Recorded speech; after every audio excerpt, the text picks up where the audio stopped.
Hi, my name's Dave. This is Josh. Yeah. We have a YouTube channel called Born with Purpose, and we're asking, Born with Purpose? yeah, and we're asking Canadians if the elections were today, who would you be voting for? Oh, I'll definitely be voting for the Conservative Party. Yeah. Yeah. Why Pierre Poilievre? Well, Pierre Poilievre. So I don't know if you're talking to the right guy. Pierre Poilievre is probably the best of the three. Canada has a lot of issues. Ideally, I would have someone else running, but for now, Pierre Poilievre is the only choice that we have. I've seen, like, even last year he had such big momentum, and it seems like lately it's kind of decreased a little bit. Like, it's decreased a little bit. The reason why he had momentum, okay, is let's talk about the issues before Donald Trump brought up Canada. We had record poverty, we had food lines, we had record number of people using the food bank. We have people that couldn't buy a home. We had people on the streets, and there was a major issue. I mean, for the bulk of it, say 65% of this country had less than $500 left over at the end of the month. Now, honestly, how can anyone make any sort of a living that way? And right now, like our taxation, on average, every dollar you make, 60 to 65 cents of that is tax. So that's why he had the momentum. What we see was, of course, when the United States started talking about the 51st state and blah, blah, blah, the Liberals use that as a rallying point. So you notice they're not talking about their track record. They're fixated on that one issue. Now, Poilievre is stringent. He's not going to allow Canada to be the 51st state as well.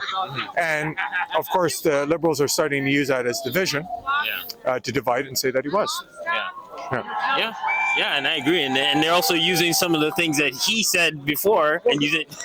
They basically stole this whole platform about carbon tax. Now he's all of a sudden he's thinking of pipelines. The list goes on and on. He's just stealing what the Conservatives was saying. Real estate, all of it. Yeah. But really,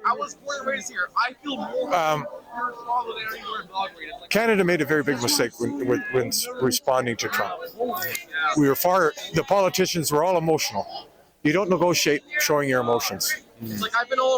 Reason why he said that is the U.S. has been defending our Arctic for the last 10 years. Our military is depleted. Okay, we aren't paying nearly enough for NATO. Our equipment is down. That was one issue. The other issue was the border. Everyone stopped talking about the border. And it's true. We've been finding out that China was using other criminal gangs here in Canada themselves, and they were shipping the fentanyl south. We should have addressed that initially off the start. We certainly don't have 10,000 troops at the border right now. We don't even have 10,000 troops to give. Really what it came down to is he wasn't happy with the way the country was being run. But we inflamed it by being emotional and negotiating out public. That was the worst thing that we did. And then Justin, he never went to Washington. Not once did he go to talk.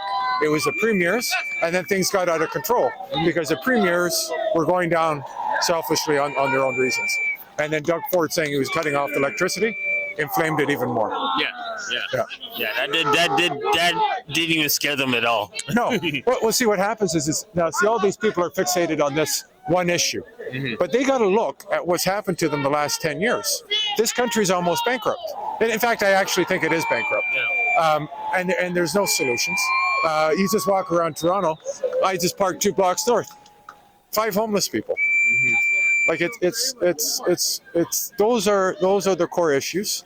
And now they're not even addressing it. They're just fixated on the one thing. Exactly. We have more issues than just the president of the United States. We got to focus on what to fix this country. Absolutely. Absolutely. So, I appreciate it. No worries. All right. It's going to be a rough month. So apparently the election's going to be called tomorrow. And I don't know. I'm hoping people start looking at the real issues because are you guys up on all the globalist stuff as well?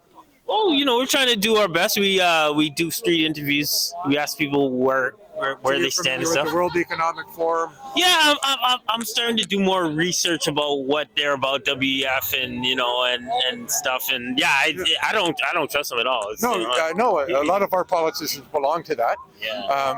CCP's infiltrated this country, right? Mark Carney. Let's talk about him. He's had lots of contact with the CCP, done lots of business with China. All Brookfield's companies, it's a whole big holding company, basically, all different types of companies. They got pipelines, they got coal. So all of them are operating all around the world, without any climate action or anything like that, or any sort of restrictions. But in Canada, he expects us. Yeah. Now, the other thing too with Carney is you don't know his holdings. He was supposed to tell us his holdings. We don't. He's a multimillionaire. Is he close to $1 billion? We don't know. He has holdings in all sorts of companies. Right. So even if it goes into a holding, him as Prime Minister of Canada could still affect the value of those companies. Yeah. So what's he going to do when he comes into office, basically? Right. That's the other things they're concerned. Yeah, that's the main thing, because he's interim right now. But when he's really elected, what is he going to do? Well, that's the other thing too. And if you look at our system, I'm for a republic. So I want Canada to get rid of the crown. I want Canada to become a republic, an electable Senate, electable MPs, electable president. Now, that's a long way for us to get that. But if you look at this parliamentary system, he's the prime minister. He doesn't even have a seat in the parliament, and then he's running around. What was a gross display was as soon as he was elected, he took off to Europe. Right. And that's when I talk about the World Economic Forum. Yeah. Those leaders of those countries are heavily involved with the Economic Forum, heavily involved with globalist issues. He's not mentioned that China has 100% on all our agricultural goods. He's only fixated on the U.S., but he doesn't talk to the states. Yeah, I would have been like, I'm Trump. I'm into your house right now. We're talking right now. We're talking right now, exactly. Yeah. I've got the seat now. I'm the man. Yeah. Let's get this out. Yeah. And he didn't. Yeah. So, and he's also, if you look at it, really what they're trying to do is change our allegiances. So NATO. I think that NATO will probably crumble in the next 8 months, and then he's aligning us with what I would call neo-Marxist European countries, right? Heavily socialist. EU is controlling them. Britain, France, Germany, Canada, and this is going to be this new, basically this new alliance, and that's what he intends to carry the country through to. Yeah. So there's a lot at stake here. Yeah. This is the most pivotal election in Canadian history. I absolutely agree. The most pivotal election. Most pivotal. I think we're gonna have the biggest turnout ever as well. I hope so. I hope so too. Did you know, like in that last election that we had, did you know that 30% of the population never voted? Yeah, it was a low number. It was a low number. Trudeau actually won with 6 million, a little bit more in votes. Crazy, right? Yeah. So whoever, hopefully you get it out to most people, they got to vote. I'm not going to tell people, vote Conservative, that's my opinion, but we need people got to start taking action in this country, because we're just being driven into poverty. Just being driven into poverty. Yeah. Absolutely. And the corruption's insane. Yeah. No, I agree. Well, thank you for your time. I appreciate it. Yeah. All right. All right. Take care. Have a good Thank day. You too.